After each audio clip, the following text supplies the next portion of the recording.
In this video, we will see the few more important topic of the plugin, and these topics are very common. And most of the technical developers of the CRM, they are aware of these topics. And if you are preparing for the interview, or if you have been to interview, then you would have definitely faced one of the questions related to this topic. Okay, so let's proceed now to discuss these topics. So first topic is the depth property. So depth is nothing but the one of the property of the iPlugin execution context, and it will give the number, that is integer number, the times the plugin code is executed. Say we have registered one plugin on the update of some entity, and you do the update operation of the record, then the depth of this plugin will be 1. But if the same code is being executed by the another processes, like say workflow or action or the plugin, then your depth property will be 1. So before you give the depth condition inside your plugin, you have to be very specific, and you should know that your plugin has to be executed minimum these many times. Then you can add. Otherwise, your logic which is written inside the plugin may escape, and those logics may not be executed, and your program may fail. So you have to be very specific. So use of depth is like inside the plugin. Suppose when we have the deadlock, a deadlock is nothing but your code is being called again and again. So like say you have one update plugin which is on the post operation of entity say xyz, and you are updating the same entity inside the post operation plugin. So means your plugin is being called itself again and again. So it will happen certain number of time, and we know that for the plugin there is a time restriction. So each plugin, whether it is synchronous or asynchronous, it will be executed till 120 seconds. So that is the time limit for the plugin. So if the code is not executed in that time limit, then it will throw the timeout error. So all the plugin has to be executed within that time bound.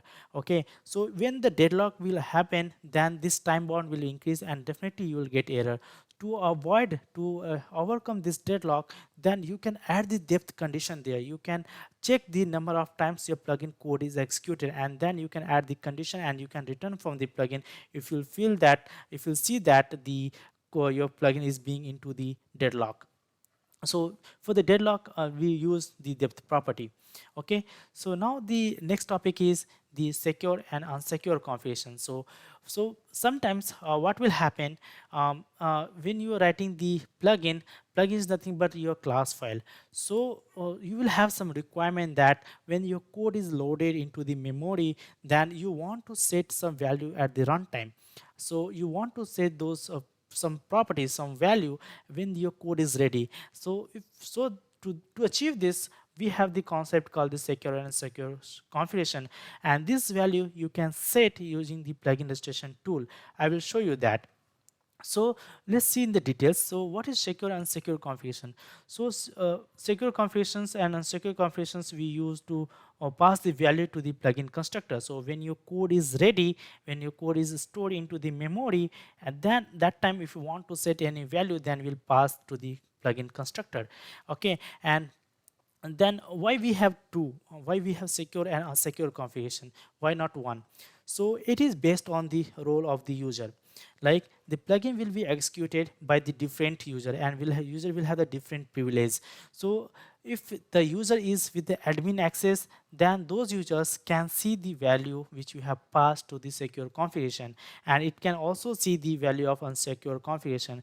But the user with the normal access, not with the admin access, they can only see the unsecure configuration. They cannot access the secure configuration. That is the one of the value, one of the, you can see the one of the conditions with the secure and unsecure configuration. And also if you are making the deployment, like when you do the development of the plugin in the dev instance, and you're moving to the different instance, and you have configured the secure and unsecure configuration data, then the value of the secure configuration will not move with the export and import. So in the target instance, you have to set up the secure configuration, but unsecure configuration data will be moved. So you should know the requirement in details before you use the secure or unsecure configuration. So related to that, I'm going to write one plugin, and I'll show you how to use this. Okay, so let's begin. So this is the last solution which we have developed in the previous video, and inside this solution I will be adding the another plugin, and this plugin I wanted to register for the retrieve message. So let's talk about quickly about the what is retrieve message. So retrieve message like just like this select query into this SQL server, meaning that suppose these are the records for me, and this the data of these records are stored in the backend SQL server. So when you click any record, then this load will happen, and this load will fetch the data from the SQL server. So those fetch means select the data from the table is nothing but the kind of the retrieve message for the plugin. So any load will happen of the data, any retrieve will happen, then is nothing but the retrieve message for the plugin. And for that we will be writing one plugin, and the using of this retrieve message is restricted, like you should not use frequently. It is until you not have the severe business requirement, then you should not go for this message, because this message will degrade the performance of your CRM application. So try to avoid as much as possible the retrieve multiple messages using inside your plugin. Okay, so but for the demo purpose, since we have covered with the plugin with different messages, so I wanted to show you plugin with the retrieve message. So that is why I have taken this message inside this video, and I wanted to show you that. So I will be writing the plugin on that. So let's so my requirement here is when I load this any application, then this name field I want to set up based on this secure configuration, which I will be passing into the secure unsecure configuration. I will fetch the data from that, and then I will set into this field, and then I will display here into this record. So this is the simple requirement, and we will be writing plugin for that. So let's flip to the VS Code. Visual Studio here, and here I will be inside the plugin folder. I will be adding one class file. Say it is since I'm going to register for the application, so I'll take the name as application, and then since it is a retrieve message, so retrieve, and this is for the pre-operation, I will register the plugin. Okay, so let's add using Microsoft.xrm.stk, and so this is the class of the plugin, so it will be added. So this class has to be public first of all to make this class as plugin, and we have to implement the IPlugin interface. Okay, so let me implement that. Okay, so this is done. So this is the basic part we'll do usually. So we have to create the constructor for this class, so let me create that. So it is public the constructor, and so this will be parameterized constructor. So the first parameter will be the unsecure configuration, and it will be always a string. So the value which will pass to the secure unsecure configurations, it will be always a string, and that a string you have to parse it. If suppose you are passing as an object, if you are passing as an XML object, then you have to convert that to the particular way so that you can access those data correctly. If you have the single value, then you can directly pass, but you have multiple values to be passed, then how will frame that? You have to use some separator, some special character you have to use so that you can separate the value, or you can pass the object, so and then you can deserialize the object here, and then you can access the data. So you have to use different ways. So what I will do here is inside this plugin I will be passing one as a object, as a JSON object, and I will use that one. So you will learn that also, like how to access the how to deserialize the JSON object and while passing through the secure unsecure configuration. So let me take that parameter here for the constructor. So it is a string, the unsecure configuration config, and now it is string secure config. Okay, so we'll get these two parameters. So now let's check if the string dot is null or white space for the unsecure configuration. Then we will set the some property, so means class variable for this plugin. So let me take the class variable. So it is a public, then read only, and it is a string type, and this is on secure value. Okay, and then it is public read only the string, and that is secure value. Okay, so two variables I have, and I will be setting value for this. Okay, so let me set that. So if it is null, if you have not passed any value to the unsecure configuration, that time I'll set this as an empty string. So unsecure configuration value, here value equals to the string dot empty. Okay, if it has some value, then we'll fetch the value. So what I'll do, the value I will be passing is like the object here, and I will take the name, and name value I will be passing here. So like say some name as say XYZ. This is the name, and the property, and the means the key name is the name, and then the value for this is XYZ.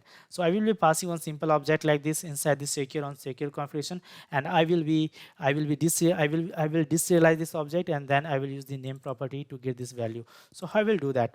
So first of all, let me create the uh, data contact for this. So inside this plugin, let me add the another folder here.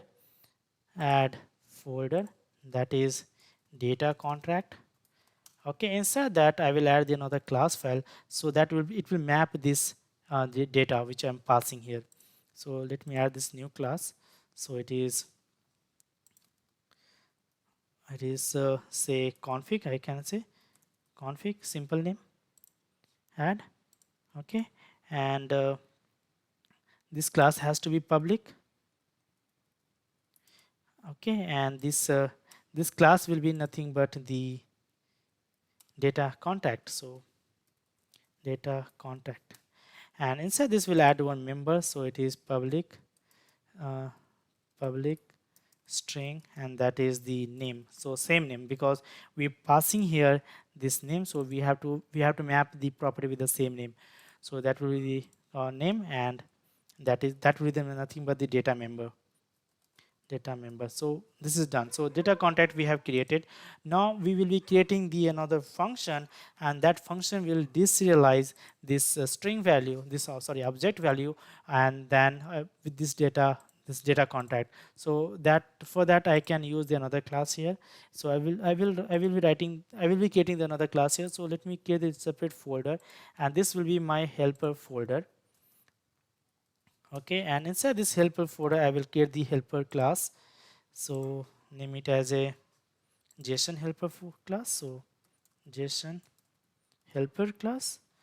Okay, and so the class has to be a static.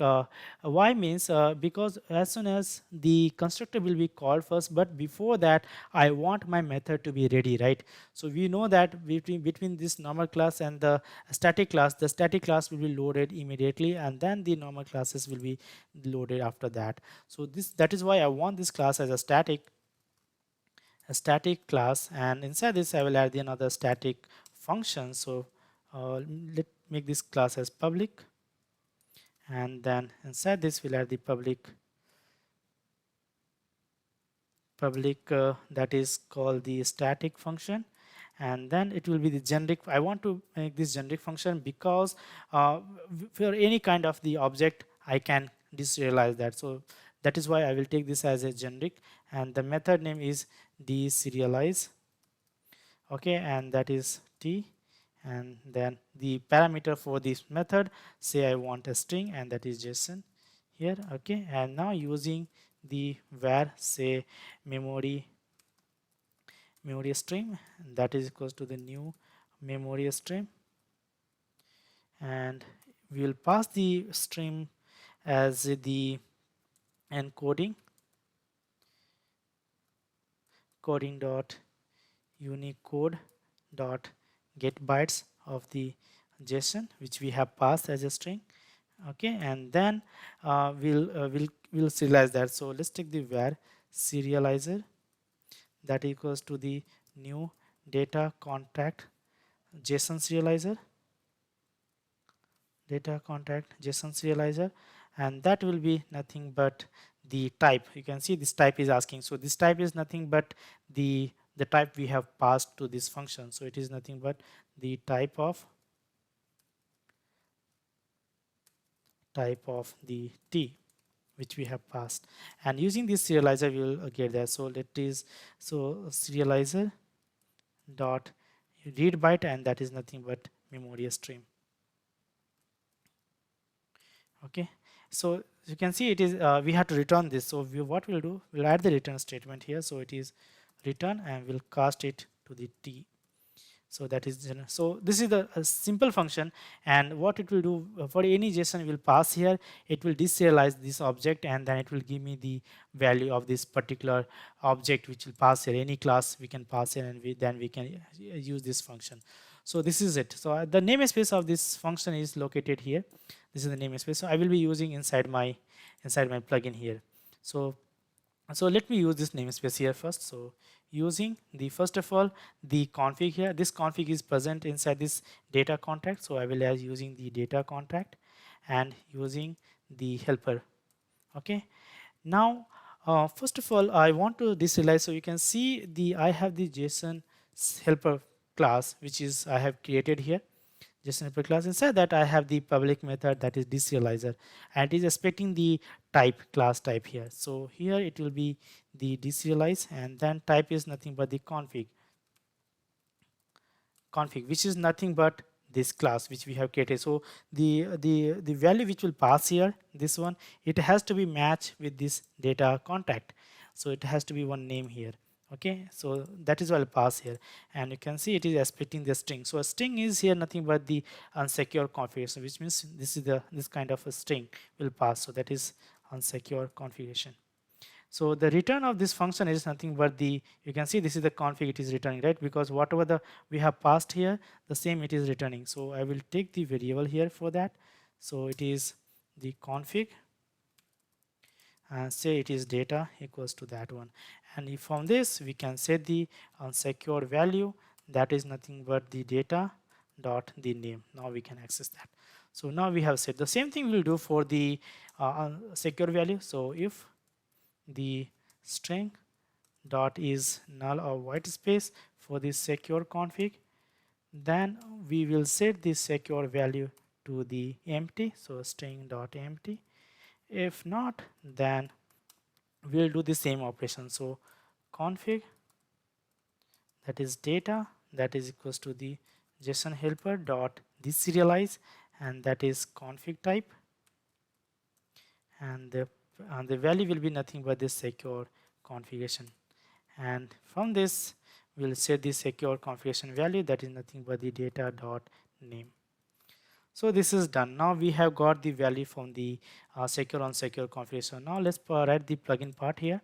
So let me get rid of this, and first of all we'll get the IPluginExecutionContext, and let's take the context, that is equals to the IPluginExecutionContext, and from the service provider dot get service, and that is a type of the IPluginExecutionContext. So inside this context, let's take the context is the plugin we have registered whether it is for the entity or not. So context dot input parameters dot contains the target, and when you register plugin for the retrieve message, here, then this record is nothing but as an entity reference. So we'll check that condition here. So the context dot input parameters of the target is entity reference. Okay, then we'll proceed our logic.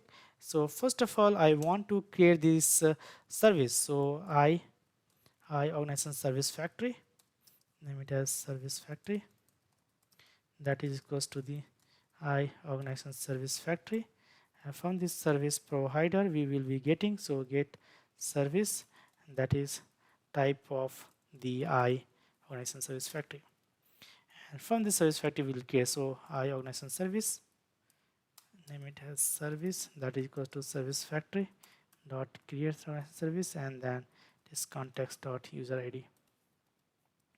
Okay, so now we got the service. So first of all, now we'll get the target. So which record we are going to update, that I need the ID of that. So that I will create the another entity, and then I will update this field back, right? So let me take that. So entity entity reference, you can say that is entity, that is called the application entity. You can say application entity reference that is goes to the context dot input parameters of target as entity reference. Okay, so we got the entity reference. So inside this application entity reference, I will have the schema name and the ID for which I'm going to update. So let me create the new entity here. So entity call the update application. Okay, and that is goes to the new entity, and the schema name is nothing but the application entity reference dot logical name, and the ID we will set dot ID, that is nothing but the application reference dot ID, and the field which we are going to update. So application of the DNLB, so that is nothing but the schema name of this name field, that is nothing but DNLB underscore the name, and that is nothing but, first of all I'll say the secure configuration value plus some space, then plus the unsecure value. Okay, and then finally service dot update, then the update application. So this is a simple plugin, but before that we have to add few things. So since inside this plugin I didn't use the try catch, so let me add that. Okay, let's take the exception as EX and we'll throw the new plugin throw new invalid plugin execution, and the message is ex.message. Okay, so fine, and this piece of code will put inside the try block. Okay, done. But a thing is, you will see the sometime the plugin which we are writing on the retrieve message, so it will be called multiple times. So here I will write the depth property. So let me check that here. So if you see if the context dot depth, that is nothing but, you can see the property, this is the property under that. So if you go to the definition here, you will see this is the property for that under the execution context, right? So this is a property, so it will return the number. It is nothing but integer. It will give the integer number the times the plugin code is executed. Okay, so here I'll check the depth is greater than 1, means I want my code to be executed only once, not more than 1. Then if not, if it is more than 1, then I will return from this plugin. In this case, I'll check the return statement. I'll put the return statement. So if my code is executed more than 1, then I want return from this plugin. So if first time if it is executing, then it will load the data from that from this record, and then it will update that one. So this is it. So these are the changes we did. So now our plugin is ready. So let me rebuild this. Okay, so build completed. Now already I have logged into the plugin registration tool, and these are my plugin. And this is the old. These are the plugins which we have developed in the previous video. So I will be updating this assembly. So go to the update, select the plugin here, and select, and then update this.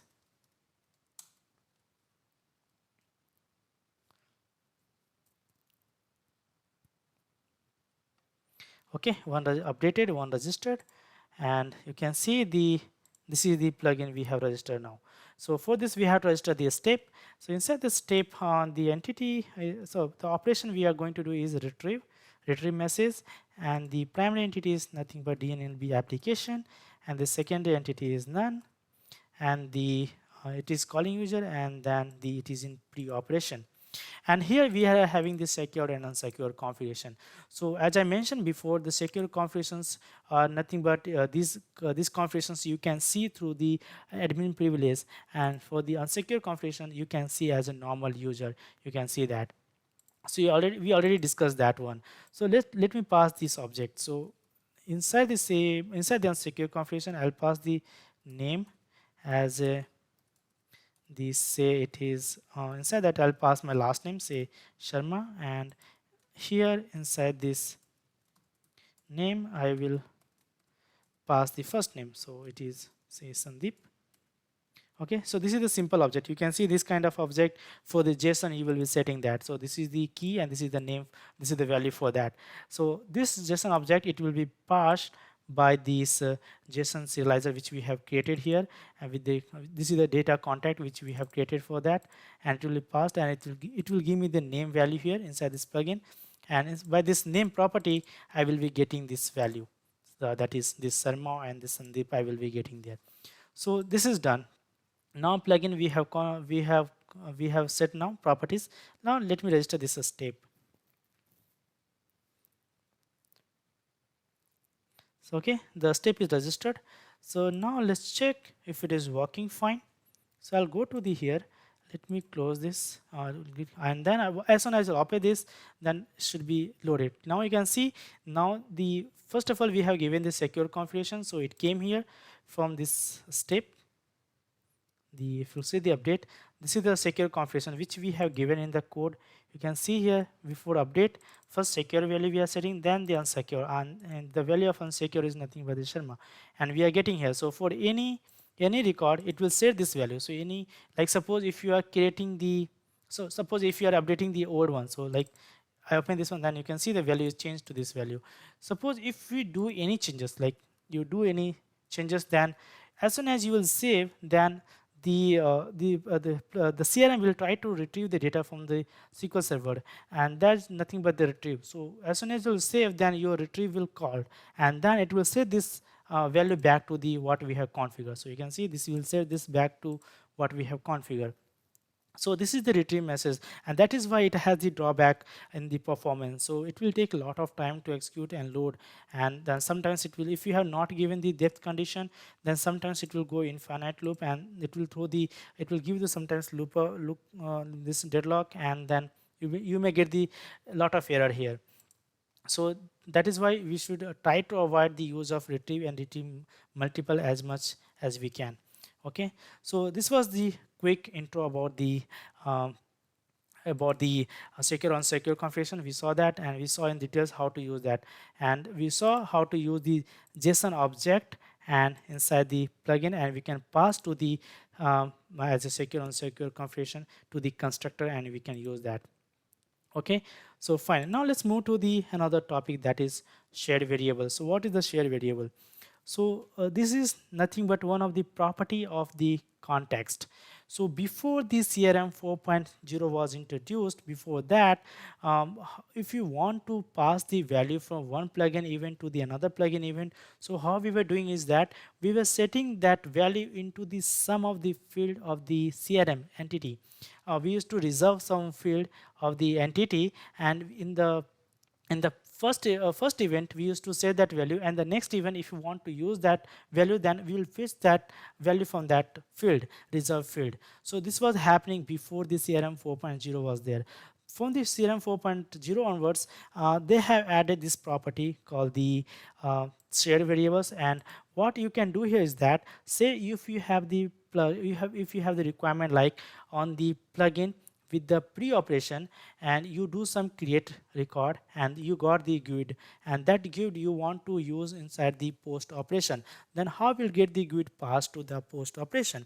So for that we can use this shared variable. So I will show you the code snippet you can do here. So below here, let me show you that.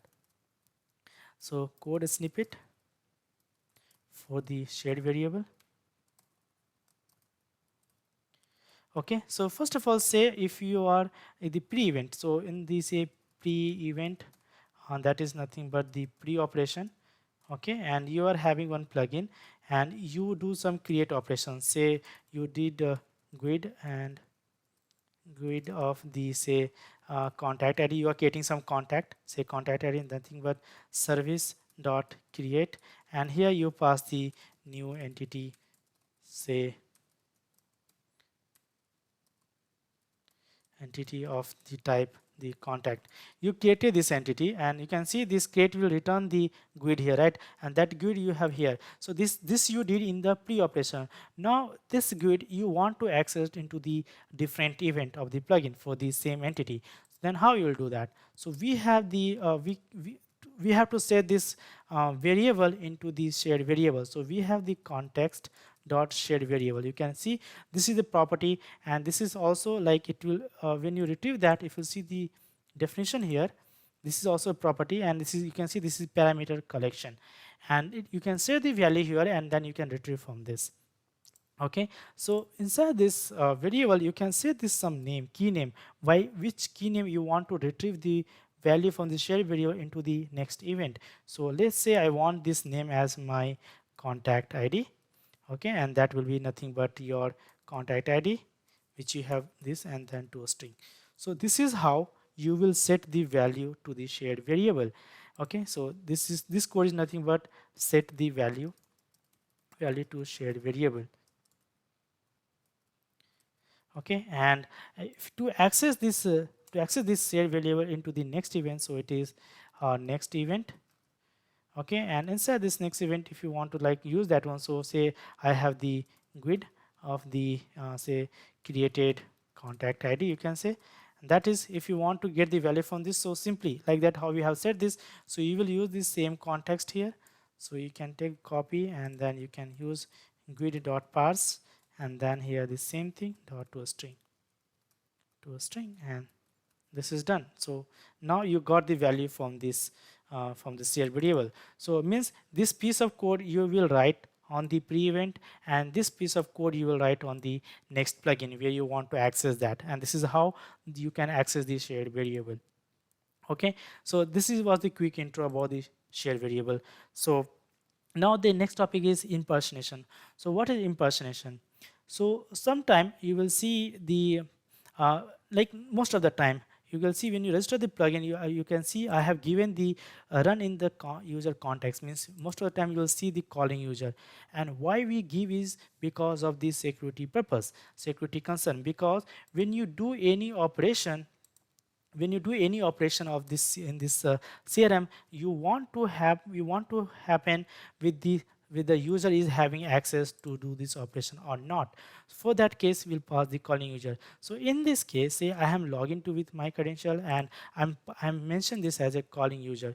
Then I'm going to initiate this plugin. When I'm going to load this, then I am calling this plugin with my login. So in this case, the initiating user ID means, which I was talking before here. If you go to the plugin code here, let me set that here. Uh, Impersonation. Okay, here if you are if we have the context dot, we have the user ID. This is one property, and we have the context dot initiating user ID. So we have the two properties, and these two users IDs are different. See, this is nothing but the on behalf of you want to execute something. Okay, if suppose instead of my login I want to do this operation into some different user, then I can pass the GUID of the different user here. So you can see when I have created the service here at this point, then I want to create the service on the context of calling user, and calling user in this case is nothing but me itself, because I have login, I'm calling that one. So in this case I will have the calling user here as same ID as the initiating user ID here. So I will have the context dot, if you see the context dot initiating user ID, so these two ID will be the same for me. So this is nothing but this system user, this you will get from this system user. We have entity called system user, and from this you will be getting that ID GUID of that, and under that you will create the service. But most of the time, like you will have the some scenario like you want to execute some operation not with this user, you want to do with the some different high privileged user, because the logging user will not have access to do that. So like you created some record and you want to assign that record to the some another user, that time this user logging user may not have access to do that. So what you will do, such operation you can do by the privilege of the new user, the higher privilege user. So for that you can create the new service here. How you did, by passing the GUID of that the new highly means which is having the high privilege user, you can pass that one, and then you can create the service, and with created service you can do the operation. So this is how the impersonation is, and you can use the initiating user here. So you can use the initiating user means the login, which is suppose I'm login here and I have access to this CRM, then I can do that. Okay, if you want to do another user, then you can go to the context, and instead of calling the user, you can make this some different user. If you want to run the plugin with some specific user, you can change that one. If you want to with this user, then when I select this user as a run in the context, then inside the plugin code, the inside the user id, I will have the GUID of this user, not the GUID of my login here, the connection which I have login here, right? I will not have the GUID of that. It will be the GUID of this user. Okay, and this is what the difference is between the user id and the initiating user id. The user id is nothing but the on behalf of. So when you with the user which you have set here inside the plugin registration tool, that is coming as a user id. But initiating user is nothing but the login user who is trying to call this plugin. You are trying to execute this some piece of logic. Okay, that is initiating user. And by changing the different user here, you can set up, you can make the different service, and then you can call the different kind of operation on the privilege of the different user, and here you can do that. So by passing the different GUID, you can do sometimes if you want, you can pass the GUID of that particular user here. You can retrieve inside the constructor of the plugin, set the class variable here, and then you can pass this GUID, and you can set up the service here by passing the GUID here. So that also you can do. So we have different way of doing the impersonation. So that was the introduction. Let me get rid of this piece of code. Okay, so fine. So this was a quick introduction about each point, and I hope you like my video, and I hope you understood these points, because these points are very important for the interview point of interview if you're preparing for interview. So I hope you like my video. If you have any suggestions, any comment, you can let me know in the comment box. And thank you for watching this video, guys.